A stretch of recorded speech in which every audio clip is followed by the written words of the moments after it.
Hello everyone, welcome to math learning by Ranjeet sir. आज मेरे प्यारे बच्चों हम बात करने वाले हैं कुछ चैप्टर्स हमारे रिमेनिंग बच गए थे, उनकी कुछ टिप्स और ट्रिक्स हैं। मतलब उनको बारे में ध्यान रखना है कि क्या चीज़ हमें पढ़ना है, क्या चीज़ सीखना है प्यारे बच्चों, उसके बारे में हमें बात करते हैं। कितने मार्क्स का पेपर आता है इन चैप्टरों से। ये हमारे 4 चैप्टर रिमेनिंग रह गए थे। एक हमारा है एरिया रिलेटेड टू सर्कल, दूसरा सरफेस एरिया एंड वॉल्यूम है, तीसरा है स्टैटिक्स एंड फोर्थ हमारा प्रोबेबिलिटी। मेरे प्यारे बच्चों, बोर्ड आपके एकदम बिल्कुल सर पे आ चुका है। यदि आप बेसिकली अभी भी प्रिपरेशन, एक हफ्ता केवल बचा, 1 वीक के बाद आपका बोर्ड शुरू हो जाएगा 22 से, तो इसलिए बहुत ही अच्छे से बेसिकली वेल मेंटेन हो जाएगी। वैसे जो अनदर सब्जेक्ट है 17 तारीख से ही आपका बेसिकली बोर्ड शुरू हो रहा है, 17 से ही म्यूजिक का पेपर है, तो आप इसे जानते हो। तो इसलिए मेरे प्यारे बच्चों जल्दी से शुरू हो जाओ, क्योंकि बोर्ड बिल्कुल आपके सर पर आ चुका है। अब आप बिल्कुल करो या मरो का सिस्टम है, तो इसलिए जितना हो सके उतना मेहनत झोंक दो यदि आपको मार्क्स से एक बहुत ही अच्छा पाना है, बेटर पाना है। तो इसलिए मेरे बच्चों हम आपके लिए बस वही बातें बताने वाले हैं कि जो आपको पढ़ लेना ही जरूरी है, क्योंकि उन्हीं में से पेपर बनकर आता है बोर्ड का। जैसे यहाँ पे दिया टॉपिक हमारे पास है area related to circle, surface area and volume, statics and probability. इनका जो टोटल वेटेज है प्यारे बच्चों 35 मार्क्स का मिनिमम है। आई बस समझ में कितने मार्क्स के टोटल 35 मार्क्स से ये पूरा वेटेज है। यदि कोई बच्चा कमजोर भी है तो इतने भी 4 चैप्टर को पढ़ेगा तो अच्छा मार्क्स पा जाएगा, और मेरी पूरी बातें सुन लेगा तो वो पूरे चैप्टर का एक समरी पा जाएगा। मतलब हर एक बात, जैसे यहाँ पे भी और प्रीवियस में जो हमने 2 वीडियोस पर बनाए हैं, यदि वो बातों को मान लेगा, समझ लेगा, तो उसको पता चल जाएगा कि मुझे इस चैप्टर का यही चीज़ ज़्यादा पढ़ना चाहिए। और फिर वहाँ से वो एक मोर देन बेसिकली 80 जैसे मार्क्स का होता है, तो जरूर basically more than 65 plus gain कर सकता है। आई बस समझ में, नहीं बोल क्लियर हो गया। यदि आप उतना बहुत अच्छे से पढ़ लेता है तो क्लियर। मैं सच की बात कर रहा हूँ, या झूठ वाली बात नहीं कि कह दो बेटा 100 में 100 पा जाओगे, ये वाला काम कॉन्सेप्ट नहीं है प्यारे बच्चों, ठीक है ना। कॉन्सेप्ट है तो ये आपको 100 में 100 पाना है, तो मेरे पूरे वीडियो को सही से पढ़ना पड़ेगा, क्योंकि बेसिकली उसमें हर एक छोटी छोटी बातें, एमसीक्यू, केस स्टडी, हर एक चीज़ मैंने कवर कराया है। मेरे पूरे चैनल पर 10th का वीडियो मिलेगा और आप उसे अच्छे से सीख सकते हो। तो उस पर फिर आपकी गारंटी क्या, 100% श्योर की गारंटी देंगे। आप 100 में 100 मतलब 80 में 80 पेपर करके आओगे, बाकी जो इंटरनल पाओगे, तो इस तरीके से मोर देन 95% मार्क्स पाने में सक्षम होंगे। क्लियर हो गया। अब आगे बात करते हैं प्यारे बच्चों एरिया रिलेटेड टू सर्कल के बारे में। जब हम बात करते हैं प्यारे बच्चों, तो यहाँ पे सबसे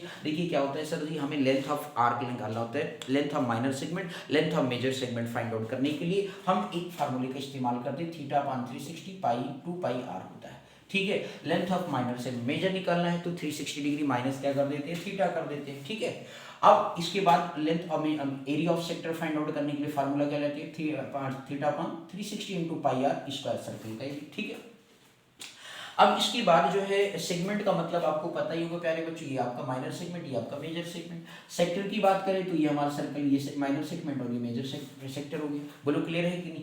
अब इसके बाद जो प्यारे बच्चों बात, क्वेश्चन क्या आता है, देखो एक प्यारे बच्चों बहुत ही इंपॉर्टेंट क्वेश्चन आ जाता है कि मान लीजिए सपोज एक रेक्टेंगुलर फील्ड है, उसमें 5 सेंटीमीटर का रेडियस का रोप है, उसमें एक घोड़ा मतलब या गाय या कोई भी एनिमल जो है ग्रेज कर रहा है। तो इस तरीके का क्वेश्चन काफी ज्यादा पेपर में पूछा गया है। यदि आपने एनसीईआरटी के क्वेश्चन किए होंगे या 8 या 9 नंबर क्वेश्चन पर ये है ग्रेजिंग का क्वेश्चन एनसीईआरटी का, और ये काफी और भी अनदर टाइप के क्वेश्चन आपका, मतलब खास कर ये ध्यान रखना ग्रेजिंग का क्वेश्चन का लेंथ काफी ज्यादा पूछा गया है। तो इस तरीके का रूप ये है। अब इस तरीके आर बन जाते हैं तो उसका एरिया बताओ, ये 10 है, ये 5 है, 3 सेंटीमीटर का ये आपका रूप है, तो बताइए कितना एरिया फील्ड वो ग्रेज करेगा। इस तरीके का काफी ज्यादा पेपर में क्वेश्चन पूछा गया है। एक ये हो गया। एक दूसरा टाइप का बेसिकली इस तरीके से प्यारे बच्चों क्वेश्चन होता है, ध्यान से समझिएगा। जैसे मान लीजिए सपोज आपके पास क्या है, एरिया ऑफ माइनर सेगमेंट की बात आती है, किसकी आती है sir ji, area of minor segment निकालो, माइनर सेगमेंट निकालो। एंगल का जो फॉर्मेशन है वो 60 डिग्री है, कितना है सर जी, 60 डिग्री है। इस तरीके का क्वेश्चन आता है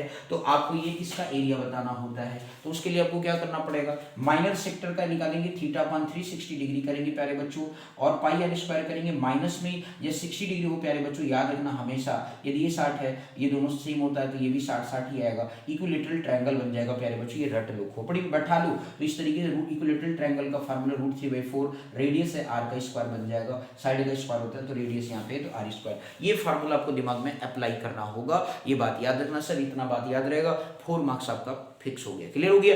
आगे नेक्स्ट इसी पर कभी कभी सब थोड़ा बेहतरीन वाला आ जाता है, इस 60 को ना करके माइनर सेगमेंट में थोड़ा कठिन बनाते हैं, तो मेरे प्यारे बच्चों बस वहां पे क्या कर लेते हैं, 120 डिग्री को टेक कर लेते हैं। बोलो क्लियर हो गया। इसके बाद फिर आप 120 डिग्री है तो उसके लिए आप क्या करोगे प्यारे बच्चों, परपेंडिकुलर बाइसेक्टर करोगे, फिर आपको इस कॉर्ड की लेंथ पता करनी होती है। बोलो क्लियर हो गया। तो उससे क्या होगा, बेस इंटू हाइट आ जाएगा, ठीक है भाई, एरिया ऑफ ट्रायंगल निकल जाएगा, half into base into height हो जाएगा, बेस पूरा टेक कर लोगे, हाइट निकल जाएगी। क्लियर हो गया। थोड़ा सा इसमें ट्रिग्नोमेट्री साइन कॉस लगा लेना, रेडियस आपको पता होगा, बोलो क्लियर। परपेंडिकुलर बाइसेक्टर तो 120 का 60 डिग्री हो जाएगा। फिर उस केस पे आप क्या करोगे, सॉल्व कर लोगे प्यारे बच्चों। बोलो आया समझ में नहीं? ठीक, तो ये 120 डिग्री का बहुत इंपॉर्टेंट होता है, ये एग्जाम्पल में भी होगा और बुक के अंदर भी होगा, इसको अच्छे से आप प्रिपेयर कर लेंगे। बोलो क्लियर हो गया कि नहीं, आया बस समझ में? तो एरिया रिलेटेड टू सर्कल में आपका ये। अब बात है सर एमसीक्यू भी आ जाता है कि सर्कमफेरेंस इतना है, कॉस्ट इतना है, तो बताओ एरिया कितना होगा। तो उस केस में रेडियस पहले निकालोगे, फिर इसके बाद कॉस्ट, ठीक है, फिर इसके बाद जो वहाँ से एरिया आपको फाइंड आउट हो जाएगा। तो इस तरीके के एमसीक्यू बनते हैं। बोलो क्लियर हो गया कि नहीं, कोई डाउट मेरे प्यारे बच्चों? आगे समझ में कि मेन क्वेश्चन क्या है इसमें, ठीक है, बोलो क्लियर हो गया। ठीक, जैसे स्पोक्स हो गए कि ये मतलब कार का वाइब्रेशन ऐसे, ठीक है, इतना आर्क लेते हैं, इतना एंगल, तो वही माइनर सेक्टर से ही 2 टाइम्स कर देती। तो ये बेसिकली आपका एरिया रिलेटेड टू सर्कल का पसंदीदा क्वेश्चन है, ये आप ध्यान रखेंगे सब, ठीक है। अब आगे बढ़ के नेक्स्ट क्वेश्चन में, इसी पर आपके क्वेश्चन काफी ज्यादा पेपर में पूछे जाते हैं।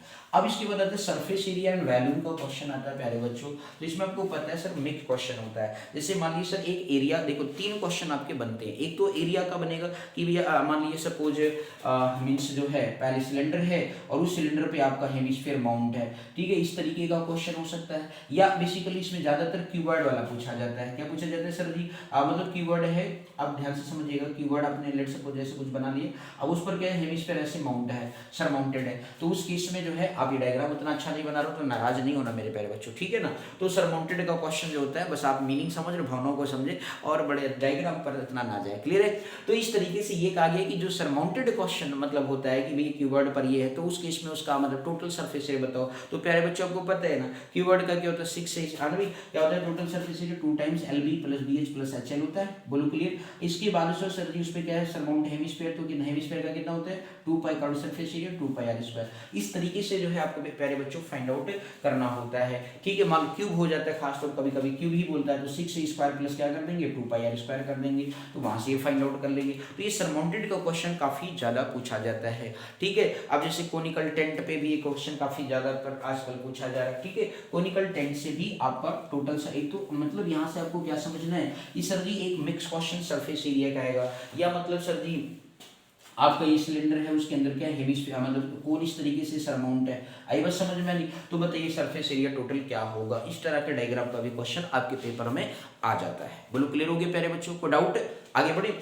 तो इस तरीके का आपका surface area, surface area and volume से। अब इसी तरीके का सर वॉल्यूम भी पूछ लिया जाता है, जैसे ये मैंने डायग्राम बनाया, इसी पर वॉल्यूम पूछ लिया गया। एक आपने देखा होगा मतलब वो रसगुल्ले वाला क्वेश्चन किया होगा सिलेंडर, उसमें भी मतलब शेप का इस तरह भरा हुआ है, तो बताइए उसमें कितना टोटल 30% टोटल वॉल्यूम का उसके अंदर सिर्फ कंटेन करता है। तो अब यह डायमेंशन आपको दे रखा है इस रसगुल्ले का, ठीक है भाई, तो 40 रसगुल्ले हैं, तो टोटल वॉल्यूम सिर्फ कंटेन निकालोगे 30% करोगे, तो उसमें ये पूछा गया कि कितने बेसिकली मतलब कितना शुगर कंटेन होगा, आई बस समझ में नहीं। तो इस तरीके से आप फाइंड आउट कर सकते हो। बोलो क्लियर हो गया कि नहीं। तो ये मतलब सिलेंडर हो गया, सिलेंडर का वॉल्यूम निकालोगे तो वॉल्यूम पर बेस इस तरीके के भी क्वेश्चन आ जाते हैं। बोलो क्लियर हो गया कि नहीं। फिर इसी तरीके का आपने क्वेश्चन देखा होगा एनसीईआरटी में कि मतलब ये एक आपका मान लीजिए सर कोई स्टैंड है और स्टैंड में कैसा शेप है सर, कोनिकल शेप है। पेन को जो आपके प्रिंसिपल ऑफिस में देखते हो कि मेरे भैया रखा होता होगा, तो इस तरीके से आपका कोन जैसा शेप है, तो बताइए कितना मतलब इसका वॉल्यूम होगा, ठीक है। तो इसमें मैसेज में को क्या करना पड़ेगा, माइनस कर देना पड़ेगा। बोलो क्लियर हो गया। तो इस तरीके से जो है मेरे प्यारे बच्चों आपका सरफेस एरिया एंड वॉल्यूम का क्वेश्चन